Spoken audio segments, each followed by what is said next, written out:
আর্মিরা কেন এত বিটিএস কে ভালোবাসে জানো? যেখানে অন্য কেপপ আইডলরা বলে আমরা নিজেদের যোগ্যতায় সাফল্যতা অর্জন করেছি, এখানে আমাদের ফ্যানদের কোনো অবদান নেই, সেখানে বাংতানেরা যা বলে।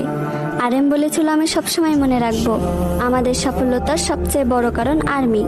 জিন বলেছিল পৃথিবী যখন আমাদের চিনত না তখন আর্মিরা আমাদের বিশ্বাস করেছিল। আমি মনে করি বিটিএস আর আর্মি একে অপরের জন্যই তৈরি। জেহব বলেছিল আমার প্রিয় আর্মি, তোমরা কখনো নিজেদের একা মনে করবে না, কারণ বাংতান সবসময় তোমাদের সাথে আছে। সুগা বলেছিল আমার জীবনের সবচেয়ে বড় অধ্যায় হলো আমার ভাইয়েরা এবং আর্মিরা, কারণ তাদের সাথে আমার সুন্দর মুহূর্তগুলো কাটিয়েছি। জিমিন বলেছিল আর্মি তোমাদের ভালোবাসাই আমাদের জীবনের সবচেয়ে বড় শক্তি। ভি বলেছিল আমরা 7 জন শুধু বিটিএস না, আর্মিরা ছাড়া বিটিএস অসম্পূর্ণ।